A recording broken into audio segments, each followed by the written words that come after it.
3 seconds. That was all it took for the power dynamic in the private suite of the Azure Room to shatter completely.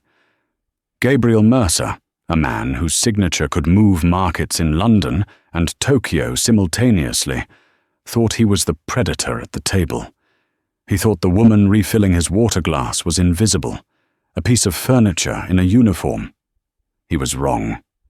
When he laughed, expecting her to shrink away, she didn't just meet his gaze. She dismantled his entire billion-dollar merger with a single sentence. The waitress didn't just serve his dinner, she saw the rot in his empire before he did. And by the time he realized who she really was, it was already too late to turn back.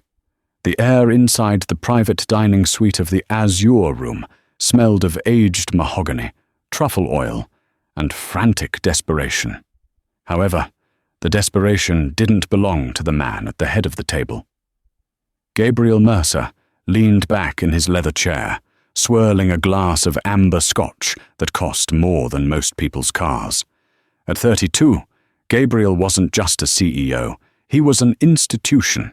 He had inherited Mercer Global when it was bleeding cash and had turned it into a titan of logistics and tech. He wore his arrogance like a second skin, tailored perfectly to fit his broad shoulders. "Preston, stop sweating," Gabriel said, his voice a low rumble that commanded attention. "The acquisition of Holloway Tech is a done deal. Their board is terrified. They'll sign the papers by Friday." Preston Calloway, Gabriel's lead counsel, wiped his forehead with a silk handkerchief. "It's the audit reports, Gabriel. The level 3 assets. They're vague. If the SEC looks too closely at the valuation of their offshore holdings in the Cayman subsidiaries, we could be buying a shell." "It's not a shell," Gabriel dismissed, waving his hand. "It's tax efficiency. Holloway is a gold mine. I'm not letting fear ruin the biggest merger of the decade. We sign." Etta Turner moved silently around the perimeter of the table. Her uniform was a stark, unflattering black, designed to make her disappear. She held a crystal pitcher of water, her face a mask of polite indifference. She had worked at the Azure Room for 6 months, and in that time she had mastered the art of being invisible. She was furniture, she was background noise, but her ears were burning. Etta approached the table to refill Preston's glass. Her hand was steady, but her mind was racing. Level 3 assets, Cayman subsidiaries, Holloway Tech. The names and terms triggered a muscle memory she had tried to bury for 3 years. "Look at this," Gabriel laughed, tossing a glossy prospectus onto the table. It slid near Etta's hand. "They value their intellectual property at $400 million. It's a steal. Even if the hardware division is garbage, the IP alone makes Mercer Global untouchable." Preston hesitated. "I just wish we had more time for due diligence. The deadline is tight." "That's the point," Gabriel sneered. "Pressure makes diamonds, Preston. Don't be a coward. Besides, who's going to catch a valuation error? You? The regulators? They're 5 years behind the curve." Gabriel looked up, catching Etta hovering near his elbow. A cruel smirk tugged at his lips. He needed an audience, even a lowly one. "What about you, sweetheart?" Gabriel asked, his tone dripping with condescension. "You think I should buy a tech company for $2 billion? Or should I save my money and just buy this restaurant so I can fire the chef for this dry steak?" Preston chuckled nervously. "Gabriel, don't tease the help." "I'm asking a serious question," Gabriel said, locking eyes with Etta. His eyes were cold, piercing blue. "Tell me, darling, if you had $2 billion, would you bet on a company whose only real asset is a patent portfolio?" The room went silent. The other 2 executives at the table smirked, waiting for the waitress to stutter, to blush, to apologize for existing. Etta finished pouring the water. She set the pitcher down on a side tray with a soft clink. She took a breath. The sensible part of her brain screamed at her to smile, say, "I don't know, sir," and walk away. She needed this job. The rent on her studio apartment in Queens was late, and her mother's medical bills were piling up on the kitchen counter. But the arrogance, the sheer, blind stupidity of it, it clawed at her throat. Etta turned. She didn't look at the floor. She looked directly at Gabriel Mercer. "I wouldn't buy Holloway Tech, Mr. Mercer," Etta said. Her voice was soft, but it carried a terrifying clarity. Gabriel's eyebrows shot up. "Oh, and why is that? Do you prefer real estate?" "No," Etta said, her eyes dropping briefly to the prospectus on the table. "Because a level 3 asset valuation of $400 million based on IP is impossible for Holloway. Their primary patent, the hyperconductor chip, expires in 6 months. It enters the public domain in January." The silence that followed was heavy, suffocating. Preston stopped breathing. Gabriel's smile faltered, just a fraction. "Excuse me," Etta continued, the numbers flooding back into her mind like a broken dam. "The valuation relies on the exclusivity of that patent. Once it expires, their market share drops by 40%. Furthermore, if you look at their Cayman holdings, you'll likely find they've capitalized the legal costs of defending that dying patent as an asset rather than an expense. It inflates their EBITDA artificially." She paused, clasping her hands behind her back. "You're not buying a gold mine, sir. You're buying a debt bomb wrapped in a pretty prospectus. If you sign on Friday, Mercer Global's stock will plummet by Monday morning." Gabriel stared at her. For the first time in years, he was speechless. He looked at the waitress, the cheap uniform, the pulled-back hair, the lack of jewelry, and then down at the papers. "Who told you that?" Gabriel demanded, his voice losing its mocking edge. "Where did you hear that?" "It's public record if you know how to read the footnotes of a 10K filing, sir," Etta said calmly. "Would you like sparkling, or still water for the next course?" Gabriel stood up, his chair scraping violently against the floor. "Preston, look it up, now!" "Gabriel, she's a waitress. She can't possibly—" "Look it up!" Gabriel roared, slamming his hand on the table. Preston scrambled for his tablet, his fingers trembling. The room descended into a frantic quiet, broken only by the tapping of glass screens. Etta stood still, waiting. She knew she should leave. She knew she had just painted a target on her back. 2 minutes later, Preston went pale. He looked up at Gabriel, his eyes wide with horror. "She's right," Preston whispered. "The patent expires January 14th, and, God, Gabriel, the capitalized legal costs. It's right here in the footnotes of the Q3 annex. I missed it. We all missed it." Gabriel felt the blood drain from his face. The deal was a trap, a $2 billion trap that would have destroyed his reputation and his legacy. And he had almost walked right into it, cheering all the way. He turned slowly to look at Etta. She wasn't just a waitress anymore. She was an anomaly, a glitch in his reality. "Who are you?" Gabriel asked, his voice low and dangerous. Etta picked up the empty water pitcher. "Just the help, Mr. Mercer." She turned and walked out of the private suite, leaving the billionaire standing in the wreckage of his own ego. Gabriel Mercer did not sleep that night. He sat in the penthouse office of Mercer Global, overlooking the Manhattan skyline. The city was a grid of light and shadow, but all he could see was the face of the woman in the black uniform. He had called off the Holloway deal at 3 a.m. The fallout was immediate. Angry calls from bankers, threats of lawsuits, confusion from the press. But by 6 a.m., his analysts confirmed everything. The waitress had saved him $2.4 billion. "I want a name," Gabriel said into his phone. He was speaking to his head of security, a former Mossad agent named Cohen. "The restaurant manager is terrified, Mr. Mercer." Cohen's voice crackled over the speaker. "He says her name is Etta Turner. She's been there 6 months. Quiet. Distinct lack of background.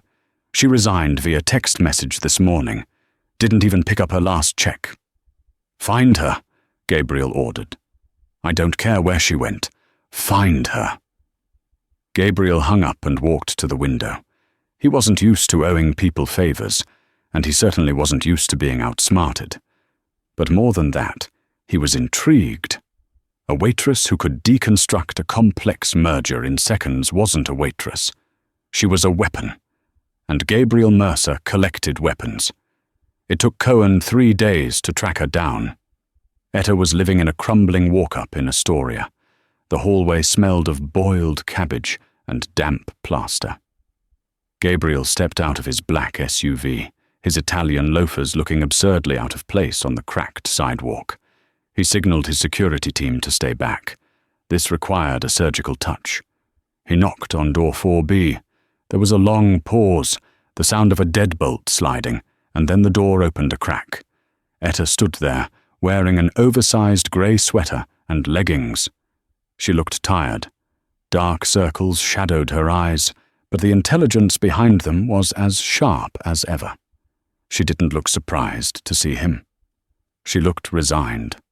"Mr. Mercer," she said flatly, "if you're here to sue me for violating a non-disclosure agreement I never signed, you're wasting your time. I have $11 in my bank account."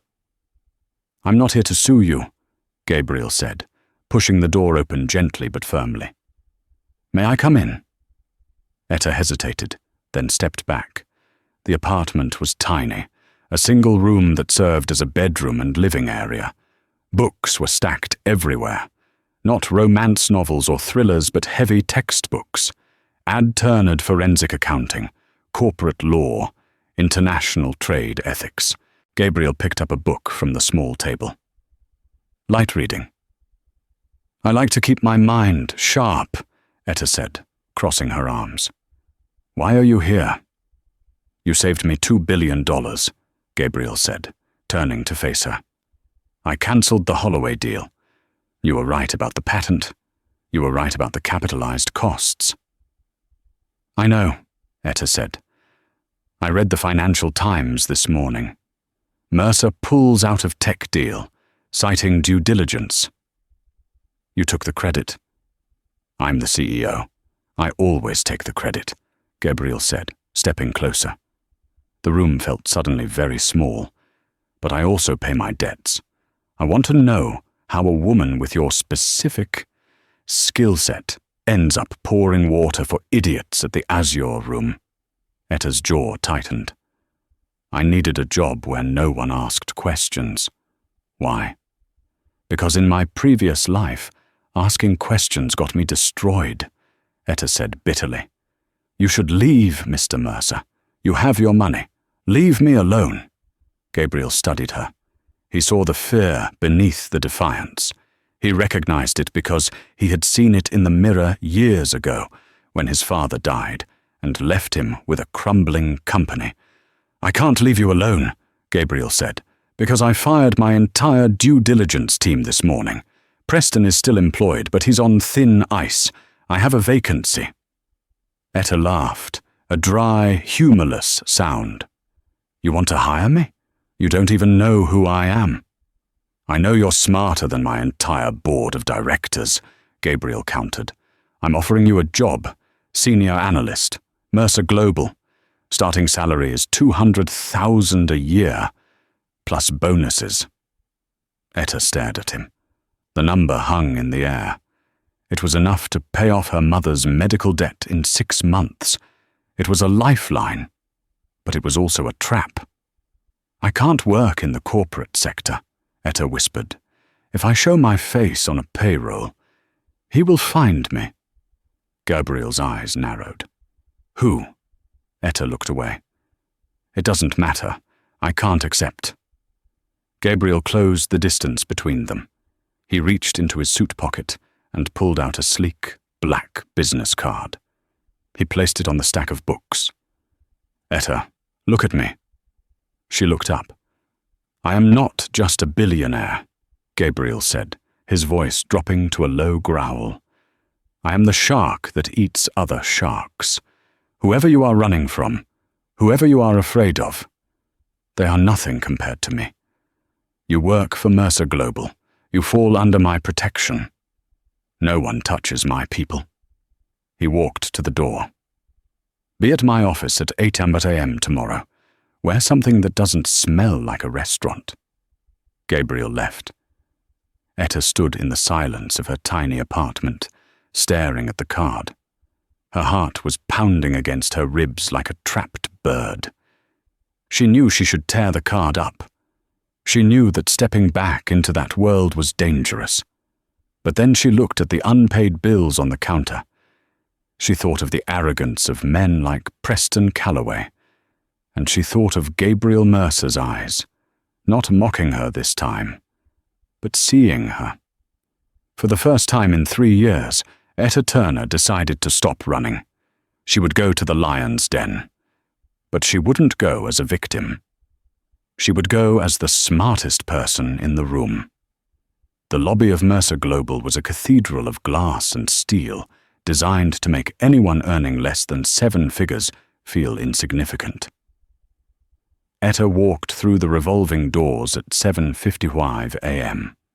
She wore a charcoal grey suit she had bought the night before at a discount store. It was simple, professional, and armor-plated against the world she was stepping back into. She approached the security desk. Etta Turner, I have a meeting with Mr. Mercer. The guard scanned his list, paused and looked at her. The waitress? Etta's spine stiffened. News travelled fast.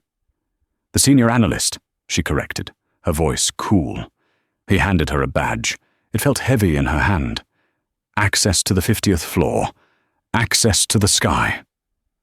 When the elevator doors opened onto the executive floor, the silence was absolute. It wasn't the silence of an empty room, but the hushed tension of a predator's den. Heads turned as she walked down the corridor toward Gabriel's office. She felt the eyes, calculating, dismissive, hostile. Preston Calloway was standing outside Gabriel's glass-walled office, holding a tablet like a shield. When he saw Etta, his lip curled. You actually showed up, Preston sneered. I have a betting pool going, Turner. Most people think you'll last 3 days before you cry and run back to spilling soup. And I assume you bet against me? Etta asked, stopping in front of him. I bet you wouldn't make it past security, Preston said, stepping into her path. Gabriel is impulsive. He likes shiny new toys. But this isn't a restaurant, darling. We deal with billions, not tips. Don't touch anything. Don't speak unless spoken to, and try not to embarrass the firm. Get out of my way, Preston, a deep voice commanded from the doorway. Gabriel stood there, looking immaculate in a navy suit. He didn't look at Preston. His eyes were fixed on Etta. You're early. Good. He gestured for her to enter. The office was vast, with floor-to-ceiling windows offering a panoramic view of the Hudson River. But the room was crowded. 3 other men sat around a low conference table. Etta recognized them from her frantic research the night before. Arthur Donovan, CFO. Verifiably corrupt but careful. Leo Thorne, head of operations. Loyal but unimaginative. And a man she didn't know.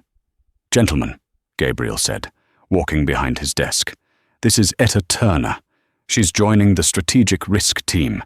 She reports directly to me.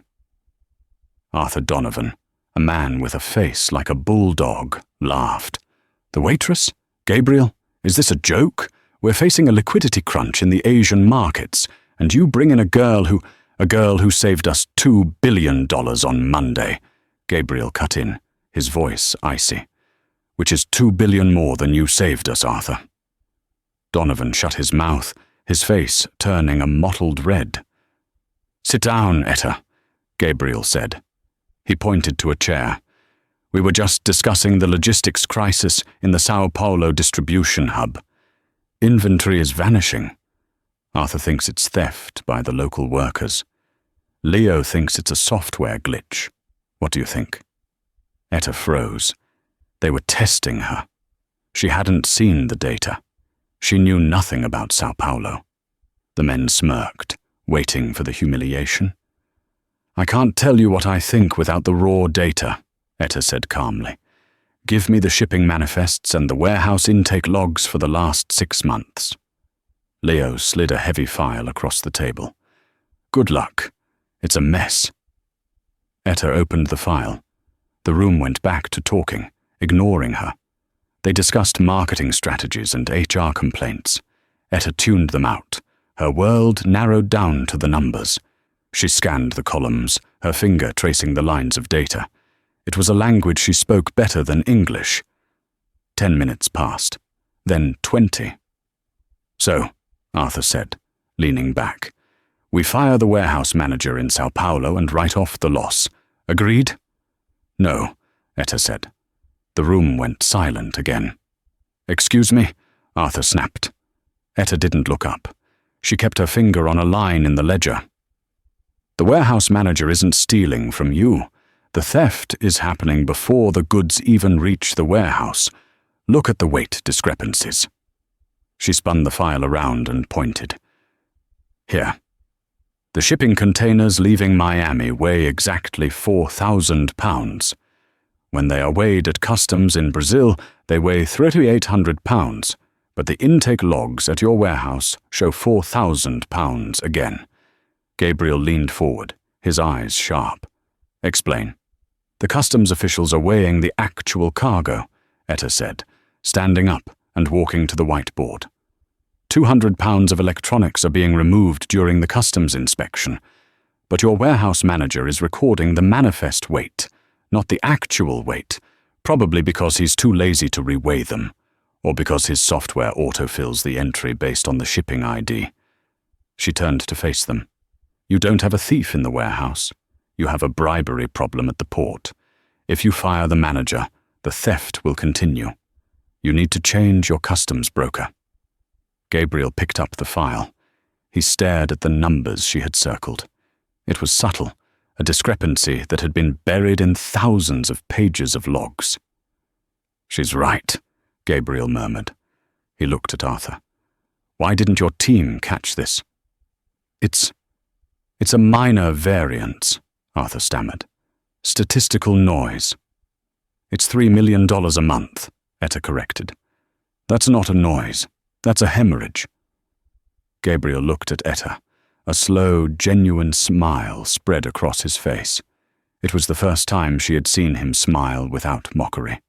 It made him look younger, less like a statue, and more like a man. Arthur, Gabriel said, get me the name of our customs broker in Brazil. Etta, take this office next to mine. It used to be a storage room. I'll have it cleared out. You start now. Etta nodded. As she gathered the files, she felt the hatred radiating from Arthur and Preston. She had just humiliated the CFO in front of the CEO. She had survived the Viper Pit, but she knew she had just made enemies who would do anything to see her fail. As she walked out, Preston leaned in close, his voice a whisper. You got lucky, Turner. But luck runs out. Watch your back. Etta didn't flinch. I don't believe in luck, Preston. I believe in math. 3 weeks later, Etta had become a ghost in the machine of Mercer Global. She was the first one in the office at 6:00 a.m. and the last to leave at 10:00 p.m. She kept her head down, spoke only when necessary, and produced reports that were terrifyingly accurate. She had uncovered a payroll scheme in the London branch and a vendor kickback loop in Detroit. Gabriel was fascinated by her. He found excuses to come into her small office. He would lean against the doorframe, holding 2 cups of coffee, and ask her opinion on things that had nothing to do with work. Politics, art, the view of the city. He learned that she hated jazz, loved spicy food, and had a scar on her left wrist that she constantly covered with her watch. He wanted to know where the scar came from. He wanted to know why a woman with the mind of a forensic genius lived in fear. But every time he got close, she put up a wall of professional ice. The setup happened on a Tuesday. Etta was preparing a presentation for the board of directors regarding the acquisition of a renewable energy firm in the North Sea. It was Gabriel's pet project. He needed the board's approval to release the funds. "Here are the geological surveys and the financial projections," Preston said, dropping a USB drive on her desk. He smiled, a tight, plastic expression. "Gabriel wants the risk assessment model by $4 p.m. Don't screw it up. The entire board will be watching." Etta took the drive. "Thank you, Preston." She plugged it in. The data looked clean. The projections showed steady growth. The geological surveys confirmed massive wind potential. It was a slam dunk, but something felt wrong. It was too clean. In Etta's experience, real business was messy. There were always outliers, bad quarters, risky variables. This data was perfect. It was a fairy tale. She glanced at the clock. 1:04 p.m. She had 3 hours. Paranoia, her old friend, whispered in her ear. "Check the source." Etta bypassed the files on the USB drive. Instead, she logged into the external server of the geological firm that had conducted the survey. It was password protected, but Etta knew the default passwords most lazy admins used. She tried 3. The third one worked. She pulled the raw data directly from the source. Her blood ran cold. The raw data didn't match Preston's files. The geological survey showed the seabed in that sector was unstable. Building wind turbines there would cost triple the projected amount because of the foundation reinforcements needed. The project wasn't profitable. It was a money pit. Preston had doctored the files.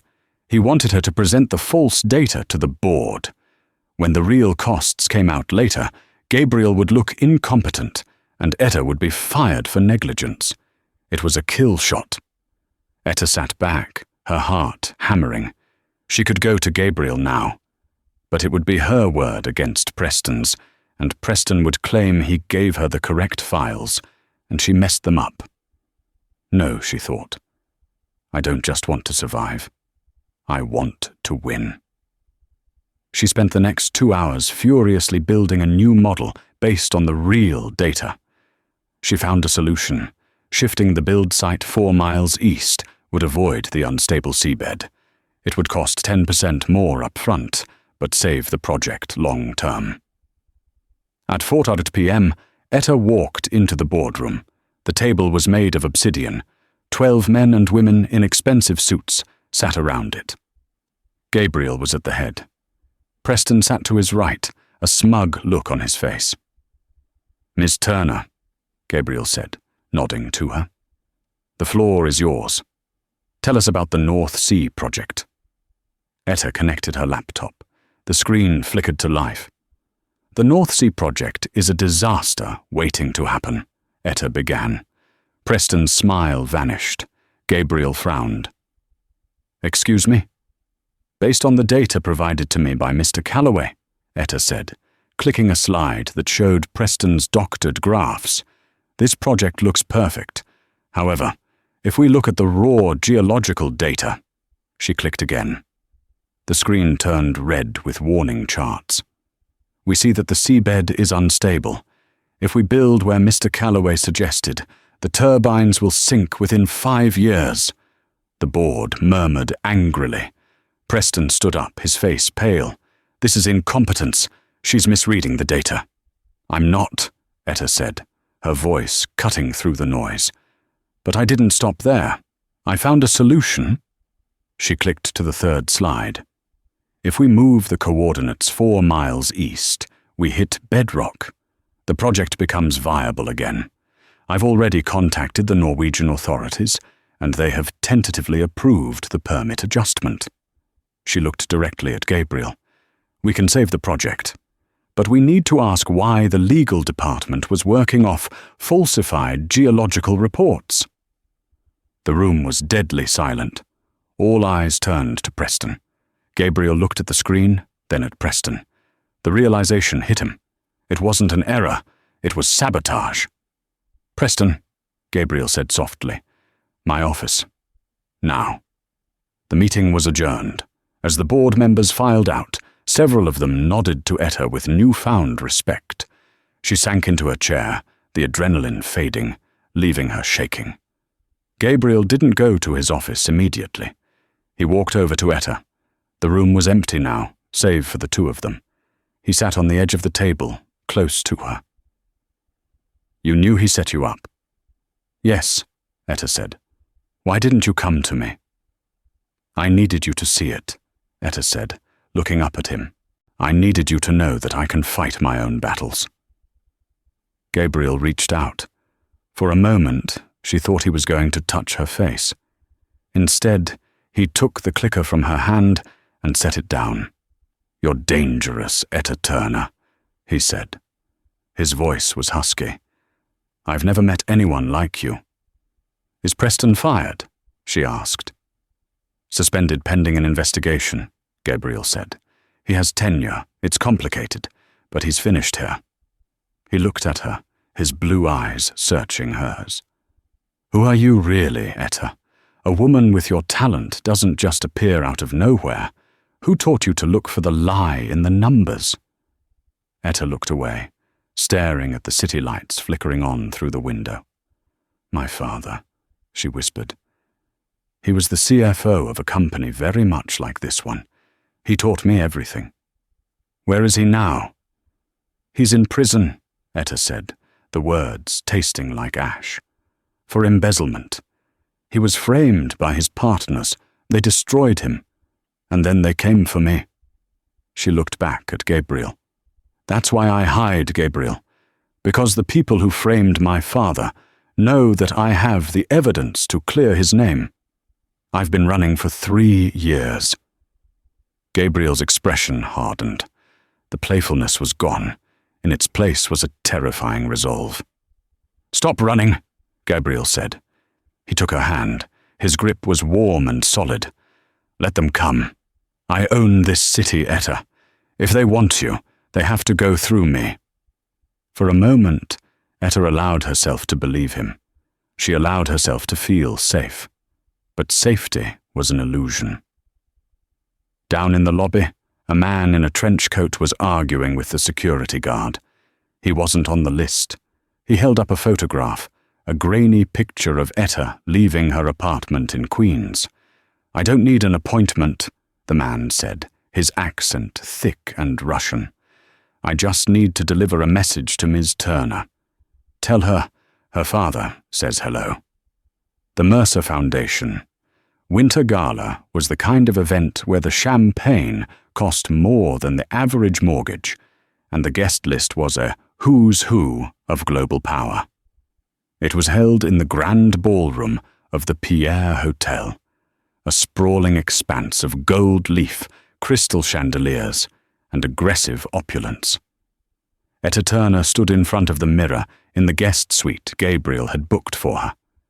On the bed lay the dress he had sent. It wasn't a rental.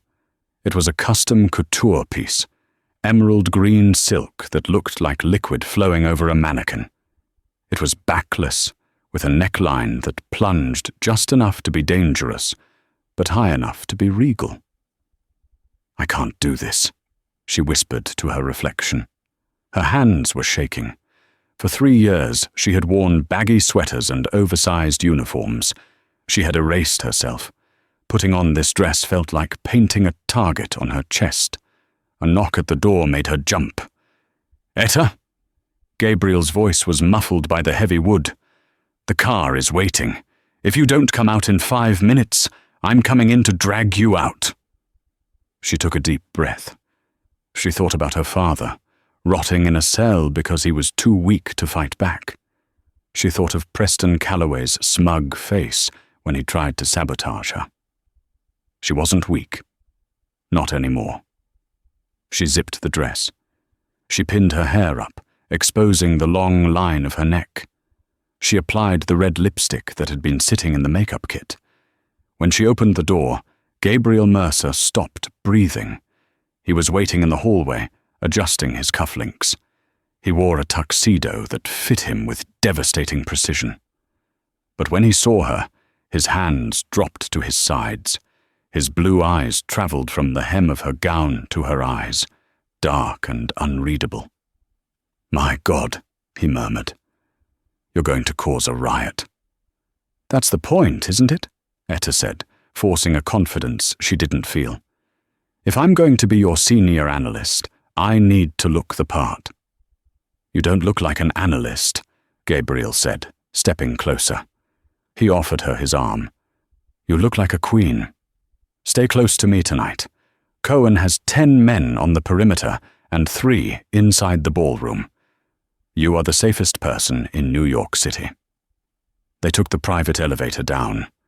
When the doors opened, the noise of the gala hit them like a physical wave. Laughter, the clink of glass, the swell of a string quartet. As they stepped into the ballroom, the room went quiet. It was a ripple effect, starting near the door and spreading outward. People stopped talking.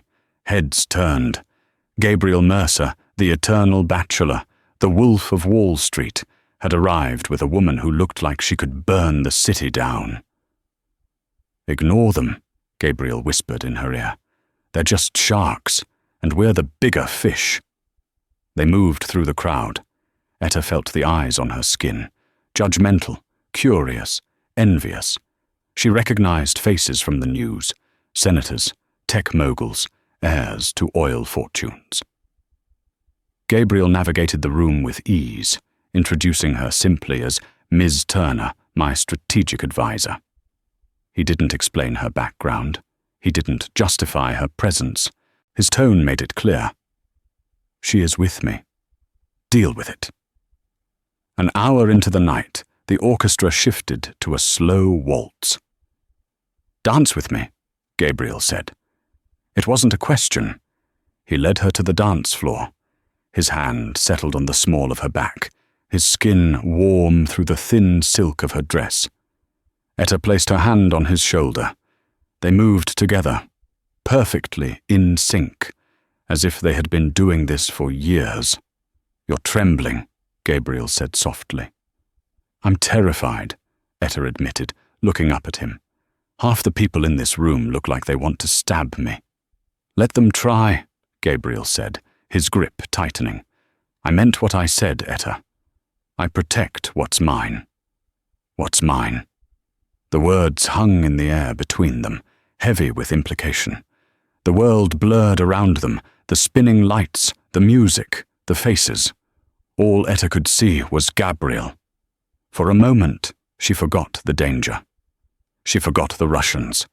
She just felt the magnetic pull of the man holding her. "Gabriel," she whispered.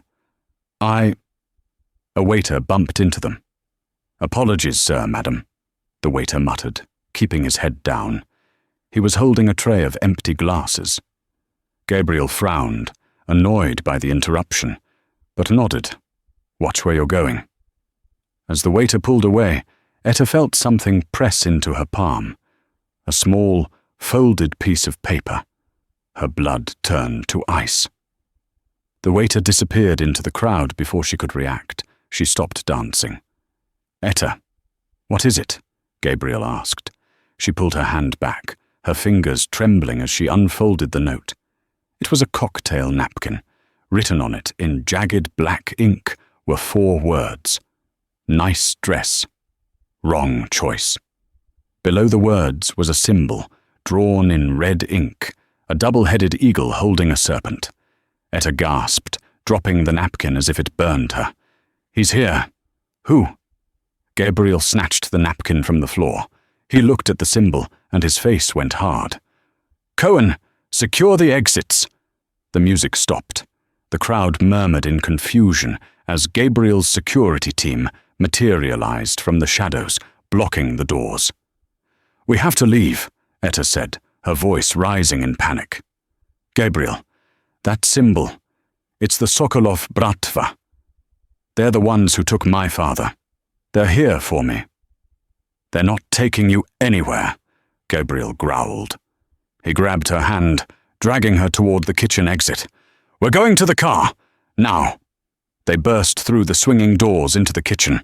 Chefs shouted in surprise as Gabriel shoved past them. They reached the loading dock. The cool night air hit Etta's face, but it didn't calm her.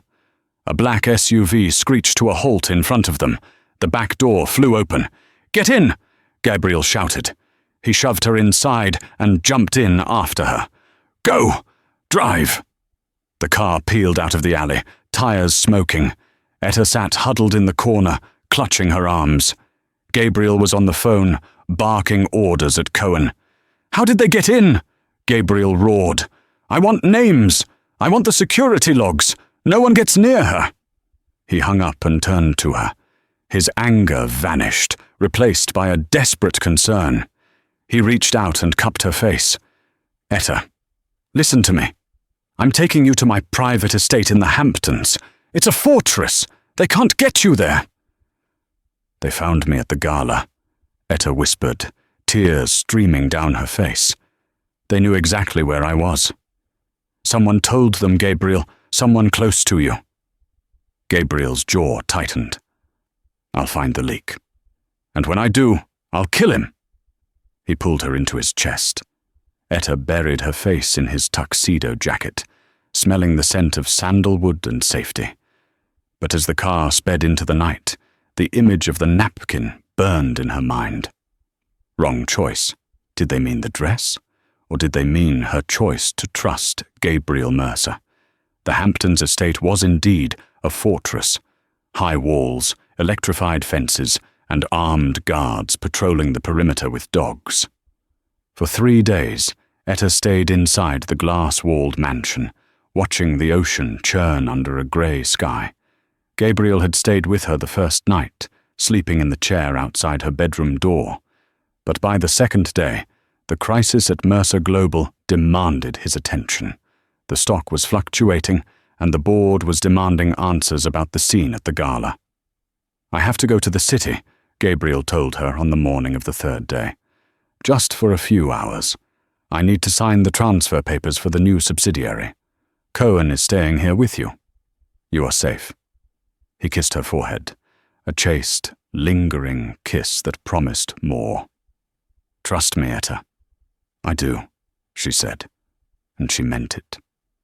He left in the helicopter. The silence of the house was deafening. Etta tried to work. She had remote access to the Mercer servers. She distracted herself by auditing the internal communication logs, looking for the leak. She searched for the name Sokolov. Nothing. She searched for the symbol.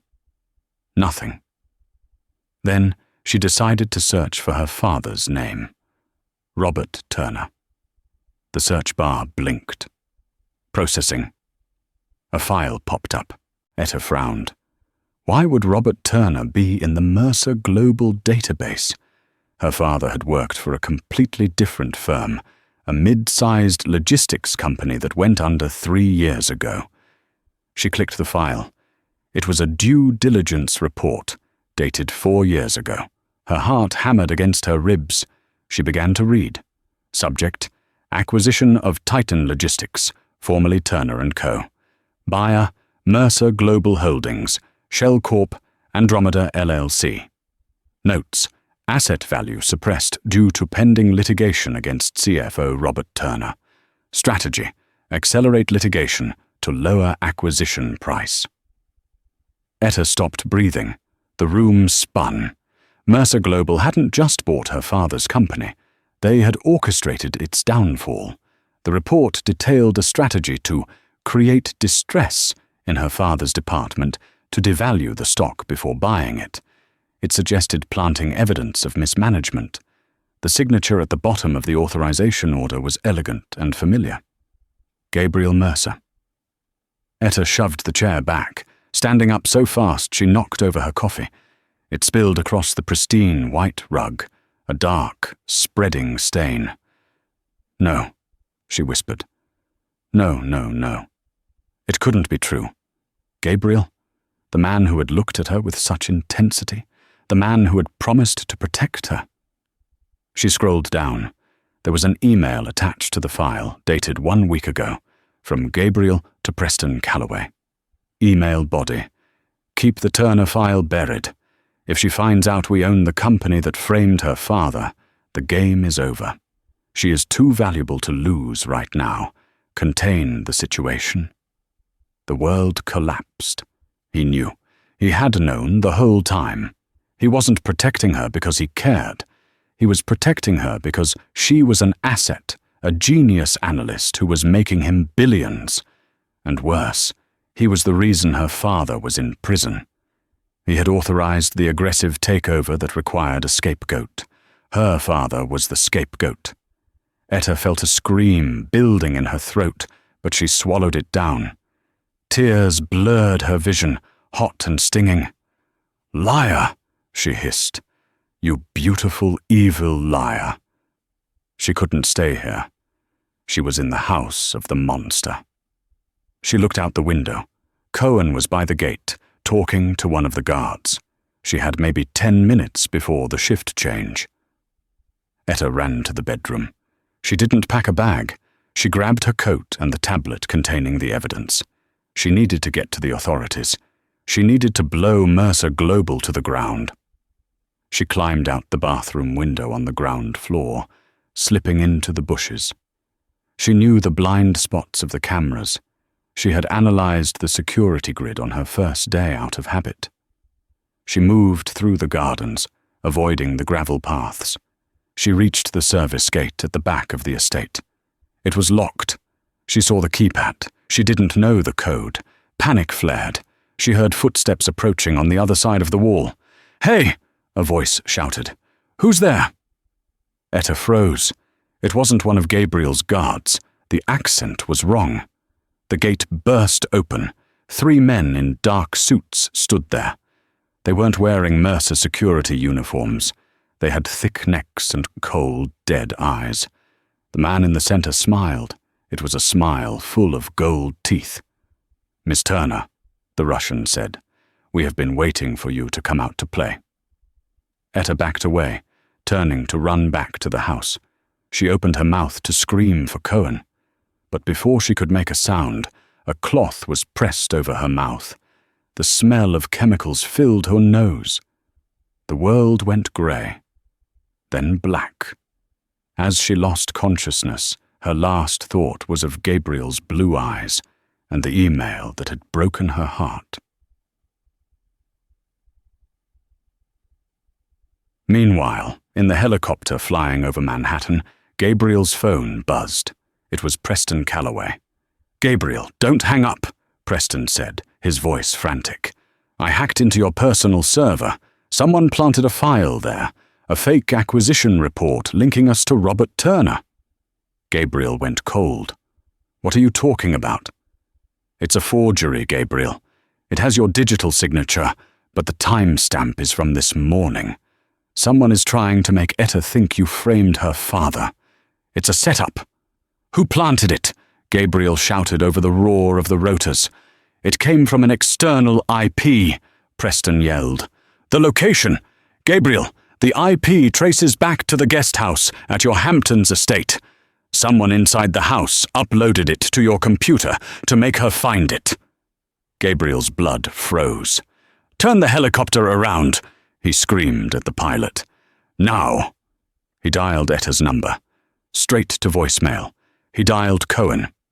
"Cohen, where is she?" "She's in her room, sir. She's been quiet for an hour." "Check on her," Gabriel roared. He heard the sound of a door being kicked in over the phone. A pause. Then Cohen's voice, shaking with fear. "Sir, the window is open. She's gone." Gabriel dropped the phone. He stared out at the grey ocean below, a primal roar of rage tearing from his throat. She thought he had betrayed her. She had run. And she had run straight into the hands of the people who wanted them both dead. Etta woke to the stinging scent of brine and rust. She was bound to a metal chair inside a shipping container, a single bulb swaying overhead. "She is awake," a voice grunted. Viktor Sokolov stood before her, cleaning a knife. But it was the man standing in the shadows checking his watch that made Etta's blood run cold. "Arthur," she croaked. Arthur Donovan, Mercer Global's CFO, stepped into the light. He didn't look remorseful. He looked annoyed. "I told you on your first day, Etta. Luck runs out." "You planted the file," she realized aloud. "You put the fake report on Gabriel's server to make me run." "I needed you away from Gabriel's protection," Arthur said smoothly. "Sokolov needs the ledger your father hid. We believe you know where the 300 million is." "I don't," Etta said, her voice shaking. Sokolov stepped forward, raising the knife. "We will see. But first, your boyfriend is being persistent." He pulled out a phone and put it on speaker. "Mercer." "Put her on." Gabriel's voice filled the container. It was terrifyingly calm. "She is alive," Sokolov said. "Bring the bearer bonds to Pier 42, alone. 1 police car, and she bleeds." "I'm coming," Gabriel replied. "But before I get there, check your accounts in Cyprus and Macau." Sokolov frowned. "What?" "I didn't call the police, Viktor. I called my bankers," Gabriel said coldly. "As of 2 minutes ago, I have frozen every asset you own. You are a pauper." Sokolov turned purple, frantically tapping his tablet. "Lies." "Arthur, check the Mercer accounts," Gabriel commanded. "I liquidated the Russian Partnership Fund. $2 billion. Gone." Arthur checked his phone, his face draining of color. "He did it. He actually burned the capital. I will burn the world to get her back," Gabriel said. "I'll be there in 2 minutes." The line went dead. Sokolov screamed, throwing the phone against the wall. "He thinks he can bankrupt me? I will kill her just to spite him." "Wait," Arthur shouted. "He's our only leverage." Outside, tires screeched. The rhythmic thump of a helicopter rotor shook the container walls. Gunfire erupted. Short, controlled bursts. The container doors flew open. Gabriel Mercer walked in. He had traded his tuxedo for a tactical vest, his face set in a mask of lethal rage. Behind him stood Cohen, rifle raised. Sokolov grabbed Etta, pressing the knife to her throat. "Back off, or she dies." Gabriel stopped. He dropped his gun, kicking it away. He held his hands up, his eyes locking onto Etta's to check for injuries. "Let her go, Viktor," Gabriel said softly. "Trade me for her. I'm worth more." "No!" Etta screamed against her gag. Sokolov hesitated. The logic was sound. "Arthur, tie him up!" Arthur moved forward with plastic zip ties, sweating profusely. Gabriel didn't resist. He let Arthur grab his wrist. But the moment the tie clicked, Gabriel moved. It was a blur of violence. He twisted, breaking Arthur's grip, and drove an elbow into the traitor's face. Arthur collapsed. In that split second of distraction, Cohen fired. Bang! The bullet struck Sokolov's shoulder. The knife clattered to the floor. Gabriel was on him instantly, tackling the Russian to the ground. It wasn't a fight. It was a punishment. "Gabriel, stop!" Etta cried, working her gag loose. "It's over." Gabriel froze, his fist raised. He looked at the unconscious man, took a ragged breath, and stood up. He walked straight to Etta, cutting her ropes. She threw her arms around him, sobbing. "I'm sorry. I should have trusted you. We'll talk later," Gabriel whispered, burying his face in her hair. "Let's go home." 6 months later, the judge slammed the gavel. "Guilty on all counts." The courtroom erupted. Arthur Donovan and Viktor Sokolov were led away in handcuffs. Beside Etta, her father, looking frail but free, squeezed her hand. Gabriel's legal team had used Arthur's own files to overturn Robert Turner's conviction. Etta looked to the back of the room. Gabriel was leaning against the wall, avoiding the cameras. He winked. They walked out together into the blinding flash of the press. Gabriel guided her quickly into the back of his waiting car. "So," he said, as the door closed, shutting out the noise. Now that you've sent 2 men to prison and cleared your father's name, are you ready to get back to work? I don't know, Etta teased, leaning her head on his shoulder. Is the CFO position still open? It is, Gabriel said.